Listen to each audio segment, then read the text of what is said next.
You may even disagree. There are some priests out there that told me that the church will go on even if there are no religious. And I said, oh no, Padrecito. We need each other. We all need to be part of the church. And so I think that is a critical task that you have, a sacred task that you have. So I'm going to offer you the last reason why I think we need to talk about nuns.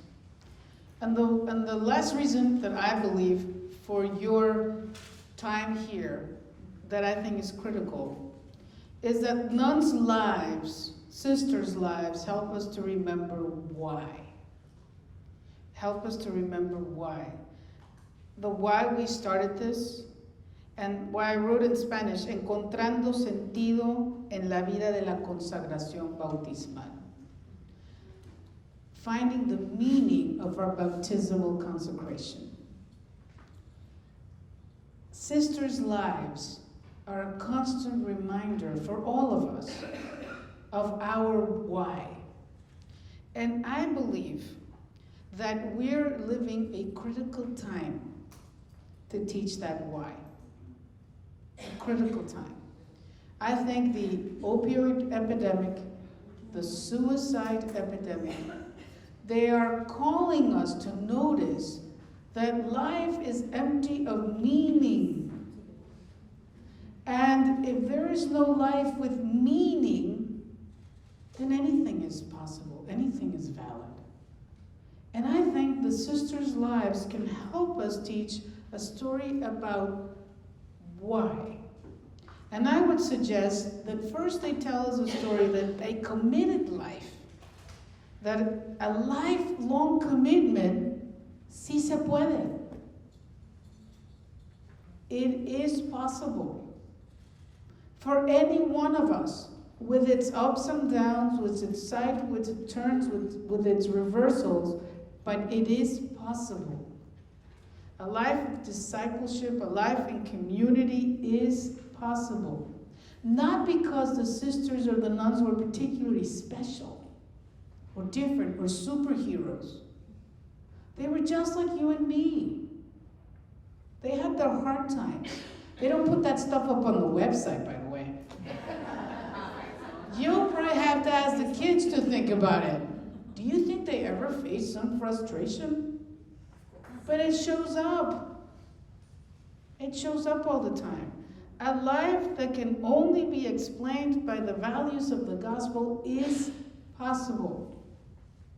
That's what Dorothy Day used to say. I want to live a life in such a way that if God did not exist, it would be unexplainable. They witness to a life in faith, in community, in faithfulness, and they know that it's not about them. It's about hearing God's call. That a life of prayer and contemplation, a lifelong relationship with God is possible. Is possible. And we need to tell those stories over and over and over again, because our young men and women today don't believe that.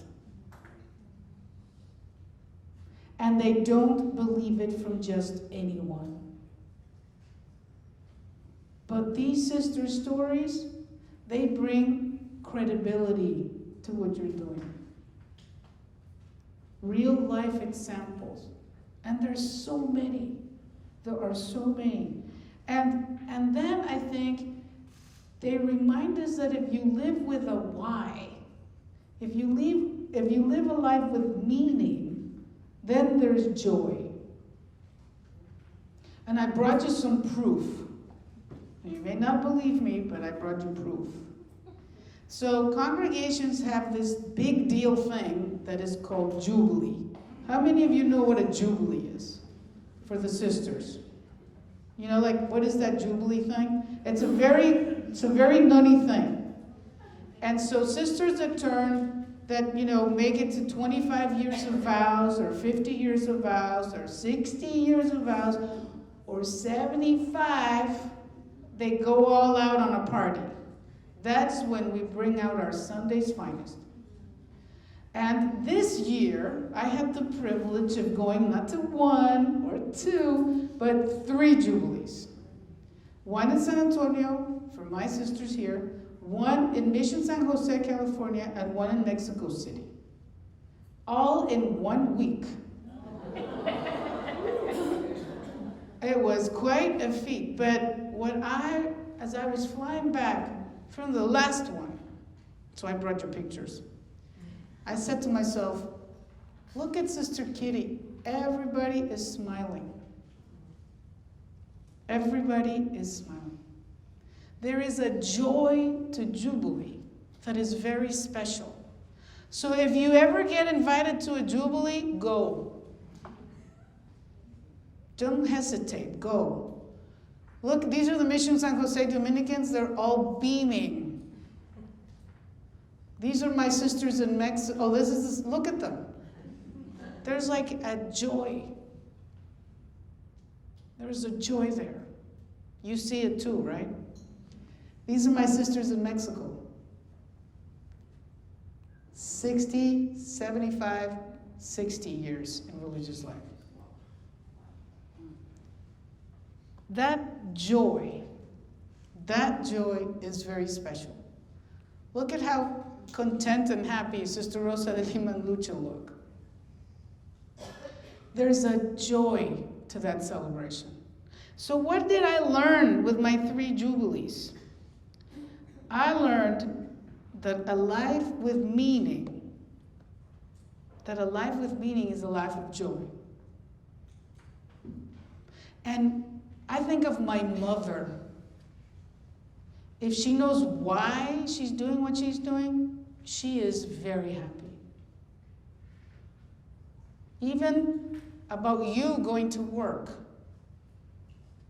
If you know what gets you out of bed in the morning, you have a life with joy.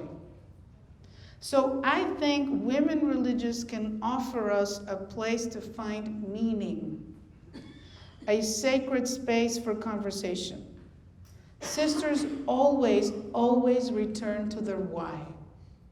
That's what I learned in these 3 Jubilees this week. They always will tell you, the reason I made it this far, it's not about me. It's about God being patient with me and calling me again and again and again and again to start over and over and over. A life of meaning is a pilgrimage. It's an ongoing, never-ending journey. And their stories tell this. They tell the story about why community is important. Why having other people around you is important. We need to share that story at this time of our history more than ever. This false idea that I can make it on my own is not getting us anywhere. It's breaking down our society and it's making us be less citizens. So community is critical. Why they made sacrifices? Sacrifice needs to be part of life, a life of commitment. You can't say yes to one thing without saying no to a bunch of other things. Their lives can teach us that a life of sacrifice can have meaning. And you'll find it in the stories that you see in that curriculum. They're really amazing in the readings that they offer. And they also can tell us why following Jesus is worthwhile. Why Jesus has something to say to us today. The way he reached out to people. Someone, a Spanish Jesuit said once, we have to stop reading the words in the Bible and we have to start looking for Jesus' nonverbal language. Instead of just looking at the words, look at the nonverbal language that Jesus used. He leaned, he touched, he approached. Look at the nonverbal language. So we have to go back to Jesus because there's something there that is worthwhile. So a life with meaning is a life with joy. Not temporary happiness, joy. And that's why I really like this quote in the Pope's most recent apostolic exhortation. He says, and I read it in Spanish because I have this belief that the Pope writes in Spanish. I don't know why. And so I think I get a better flavor for what he wants to say in Spanish, so I quoted it in Spanish. La palabra feliz o bienaventurada pasa a ser sinónimo de santa, porque expresa que la persona que es fiel a Dios y vive su palabra alcanza en la entrega de sí la verdadera dicha. So the word of happy or blessed is a synonym of holy, because it expresses that the person who is faithful to God and lives his word reaches, by giving of her or himself, true joy. So for homework, before you leave here, you all have to read this document. This is what you should be teaching your student. And the lives of the sisters are examples of all of this. Every chapter I found my sisters, even in the mistakes the Pope talks about. That we are called to a life of holiness, and that is the path to true joy, to a life of meaning. So if you haven't read Gaudete et Exultate, Rejoice and Be Glad, read it. It's a short read. Look, this is a few pages, not very difficult, very simple, but it shows us that it is possible to have a life of meaning. So I'm going to leave these questions for homework, for tonight, for when you're at dinner or talking to each other. How can the witness of women religious bring hope to people searching for meaning? What would happen if we pair some of these older sisters that just went to Jubilee with some of your young people? Just think about the power of that conversation. How can we find sacred spaces for conversation with the women religious among us? How can you get creative about that? How can you invite one or the other to that conversation? What could you learn from it? So take it for homework and keep pondering on it, because I think as part of the curriculum, you need to learn that there's all these sisters, real life sisters around you that would love to talk to your kids. So my final reflection. I think that it is a time for encuentro. It is a time for encuentro. Pope Francis has been calling us to foster a culture of encuentro. And as teachers and catechists, as educators, you need to be calling your school, your peers, your students to encuentros. Encuentro with the sister stories and the curriculum, to really not just study it, but to have an encounter with it. To really approach it from that experience angle. I think you need to call into an encuentro with one another as learners about the sisters among us. The students need to talk to each other about what they're hearing, about what they're seeing. But I also would offer and challenge all of you to call them to encuentro with the sisters. With the sisters. You're going to learn how to teach with video, but you have some of those people living a couple of miles down the road. Some of them are very old, so you need to bring the kids on a field trip. Pair them up. Some of those kids have never had a grandparent. So I would suggest bring them or invite them. And I will share my story about this. A year ago, we lost a wonderful sister in San Antonio, Sister Rosa Maria Icaza. She was amazing.